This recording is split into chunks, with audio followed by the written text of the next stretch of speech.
Let's walk and talk about the results of the 2016 election. The rise of Trump. The man who I spent the better part of a year and a half warning against will now be our president.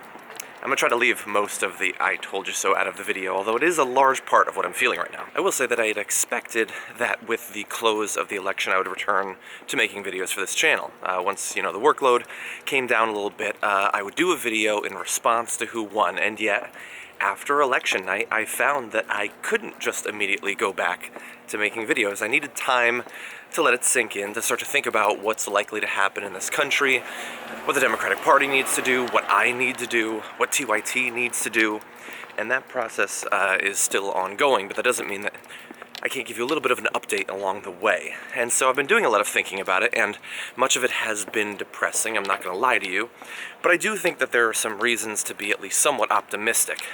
Although overall, we can't delude ourselves. This is an absolute disaster, not just for liberals, not just for progressive goals, but also for the country. I mean, the damage that's going to come out of Trump becoming president and the Republicans maintaining control of the Senate and the House and now being able to cement a long-standing conservative majority in the Supreme Court can't really be overstated. That said, while I will continue to maintain that it is not worth it, the fact that Trump is going to be president, or Republicans are going to be in charge of every branch of the government, means that people are going to be reminded once again of what that actually means and what that actually looks like. They saw it under George W. Bush.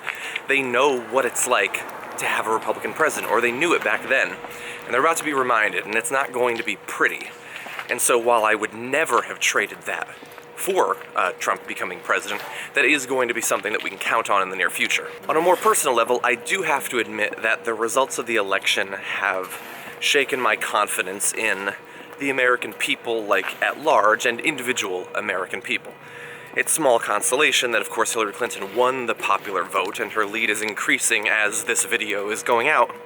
But the idea that so many Americans, millions and millions of Americans, could have been watching this election go on, both during the primary and the general, and think that that man has any cause or any qualifications, the idea that he could dwell in the White House, where historic figures have been, the idea that his family could dwell there, it just depresses me to no end. And I know that a lot of people, the new narrative coming out of the election is we should focus solely on the economic grievances of the working class and try to ignore the racism and the sexism and the Islamophobia and the xenophobia. I don't think that we need to do that. I don't think that we should do that. I think that you can examine each one of those elements and think about how they played into Trump winning and what we can possibly do to fix it in the future. But the depressing thing is that while, I criticized Hillary Clinton in something like 500 videos over the course of the past year, 2 years,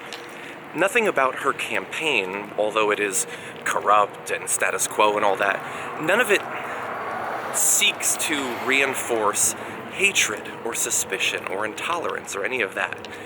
And while there are obviously huge policy distinctions between the two candidates, for any policies to be popular, for any candidate to win, for any party to win, the right values have to be out there. The people voting have to have the right values. I'm going to try to not be hit by this car.